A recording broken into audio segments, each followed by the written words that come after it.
আসিফ নজরুল বলে যে এই ডিজিটাল নিরাপত্তা আইন, সে আমাকে ওই দিন ফোন করে বলছে যে আপনার এখন সমস্যা কি, আপনি চলে আসেন, আপনার শুনলাম পাসপোর্ট নিয়ে সমস্যা। আরে আসিফ নজরুল, আপনি আমার পাসপোর্ট নিয়ে উনি দেখবেন। আরে আসিফ নজরুল ভাই, আপনি আমার পাসপোর্ট নিয়ে দেখবেন, আপনি এসবি রে বলেন না, পাসপোর্ট অফিসে বলেন না, ওদের যদি বাপের ক্ষমতা থাকে আমার পাসপোর্ট আটকায় রাখতো, ওদের বললেন ক্ষমতা থাকে, উনি আমাকে এই হেল্প করতে চায়। আপনার কাছে এই হেল্প চাই না তো ভাই, আপনার কাছে জীবনে কোনোদিন কোনো পার্সোনাল ইন্টারেস্ট নিয়ে জীবনে ইলিয়াস যাবে না। কিন্তু আপনি এই যে আলেমরা এখন পর্যন্ত আটকে আছে, ডিজিটাল সিকিউরিটি অ্যাক্টে অনেক আলেম আটক আছে, আপনার সেখানে ভূমিকা কি, আপনার পদক্ষেপ কি, আসলে কি কিছু নেওয়া হচ্ছে? কিছুই নেওয়া হচ্ছে না। এখন বালের এক আইন দেখাচ্ছে, ওইখানে প্রথম আলোর সামনে যাওয়া যাবে না, ডেইলি স্টারের সামনে যাওয়া যাবে না, কালবেলার সামনে যাওয়া যাবে না, হাজার হাজার পুলিশ আর্মি যায় সেখানে ভরে। আরে বেটা, তুই যে চেয়ারে বসিস ওই চেয়ারটাই তো জোর করে দখল করে শেখ হাসিনা কি তোর কি ওইখানে বসেছে? তুই নির্বাচন করে আসছিস, তুই কোন সংবিধানের কোন ধারায় তুই এই চেয়ারে বসছিস? তুই এখন আইন দেখাস। এই দেশ বিপ্লবের মধ্যে আছে, বিপ্লব করে আদায় করতে হবে। গতকালকে সাইফুল ইসলাম আলিফকে সেখানে খুন করা হলো, গোয়েন্দা সংস্থা কি বাল ফালাইছে সেই জায়গায়। এই যে 33 আপনার ডিভিশনের যে জিওসি, এই যে এখন জাহাঙ্গীর আলম ডিজিএফ এর চিফ, তার এখন তার কাজ কি, সে কি করছে? আসামিরা বাংলাদেশের ভেতরে এখন পর্যন্ত আছে, সে ধরছে না কেন? হত্যা মামলার আসামিরা ঘুরে বেড়ায়, তাদেরকে ধরা হয় না। কাজ কি আর্মির, সেনাবাহিনীর, গোয়েন্দা সংস্থার কাজটা কি? সাইফুল ইসলাম যে বের হলে ওকে মারবে জানে না? সামনেই তো ওরা ত্রিশুল নিয়ে দাঁড়ায় ছিল, এই খবর সেনাবাহিনীর কাছে ছিল না, মানলেন না কেন? পিনাকি যায় সেটা মারাইছে, তাহলে পিনাকির যেহেতু দোষ, তো পিনাকি এখানে প্রথম আলোর সামনে বিশাল ঘটনা ঘটলো, ওইটাও পিনাকি দোষ করছে, এই জন্য এটা ঘটছে। যারা এই 2 দিন সুশীল বাক্য ছাড়লেন, তারা এটা ঠেকাইতে পারেন নাই কেন?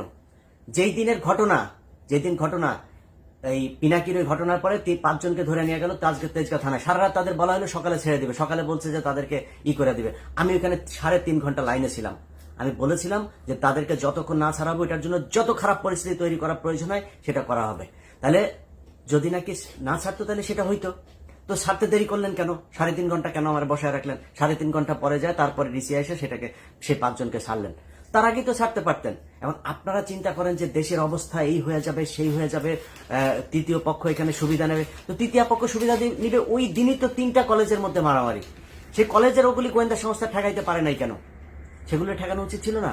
ইসকন এখনো পর্যন্ত যেগুলো করে, ইসকনের লোকজনকে ধরেন না কেন?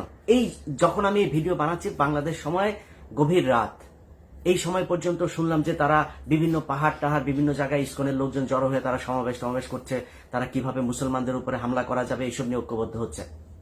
তো এটা তো গোয়েন্দা সংস্থার কাজ, কিছু করছেন কি আপনারা? এখন প্রথম আলো, ডেইলি স্টার আর হচ্ছে গিয়া এই এইটা হচ্ছে বাংলাদেশের সবচাইতে সেন্সিটিভ জায়গা। এই যে ডেইলি স্টারের যে সংবাদ, যে পুলিশ আর আইনজীবীদের এই ইয়েদের ইসকনের নামও নেন, একটা জায়গায় ইসকনের নাম নেয়, ওই যে চিন্ময়ের নাম নিচ্ছে, চিন্ময়ের ফলোয়ার্সদের মধ্যে পুলিশের একটা সংঘর্ষ, সেখান থেকে একটা এই নিয়ে হাসপাতালে ভর্তি করেছে। হাসপাতালে ভর্তি করার পরে তারপরে ডাক্তার তাকে কর্তব্যরত ফিজিশিয়ান তাকে আপনার প্রোনাউন্স করছে যে হি ইজ ডেড। এখন এর বাইরে কোনো তথ্য তারা জানে না, তারা এইভাবে একটা মিস ইনফরমেশন মানুষের মধ্যে ছড়াই দিল। এটা তাদের সূক্ষ্মভাবে এইভাবে গত 15 বছর করেছে, এখনো করবে, সামনেও করবে। এদেরকে সুযোগ দেয়া যাবে না। যে যত বালের আইন মাইন যত বালচাল শিখান, কোনো সমস্যা নেই। ডেইলি স্টার, প্রথম আলো, আপনার এলাকায় যারা কিনা এদের এই যে পত্রিকার দেয় না, এদেরকে বলতে হবে এটা আমার মত প্রকাশের স্বাধীনতা। প্রথম আলো, ডেইলি স্টার যেমন মত প্রকাশ করে না, আমার মত প্রকাশের স্বাধীনতা। যে এরা হচ্ছে গিয়া অন্য দেশের এজেন্ট, এরা পত্রিকা না। ডেইলি স্টার, প্রথম আলো এই দেশের দুষ্কৃতিকারী, তারা দেশদ্রোহী, তারা পত্রিকা না, পত্রিকা সাংবাদিক না। এদের পত্রিকা টেলিভিশন। আপনি যিনি দিনাজপুরে বসে আছেন চট্টগ্রামের ঘটনার জন্য আপনার খারাপ লাগছে না?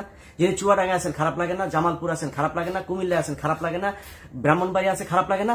আপনি ওইটার জবাব নিতে চান, ওইটার প্রতিশোধ নিতে চান, আপনার এলাকায় বসে আপনি প্রতিশোধ নেবেন। প্রথম আলো, ডেইলি স্টার, কালবেলা, এরা কোনো পত্রিকা না। এরা এই দেশের দুষ্কৃতিকারী। বিপ্লব চলছে, বিপ্লবের মাধ্যমে সেটাকে মোকাবেলা করতে হবে। আইনগতভাবে যদি মোকাবেলা করতো তাহলে সরকার এতদিনে করতো, কোনো কিছু করে নাই। এবং প্রথম আলো, ডেইলি স্টার, তার লোকজন সব ইউনুস সরকারের পিছনে আশপাশে বসা রাখছে।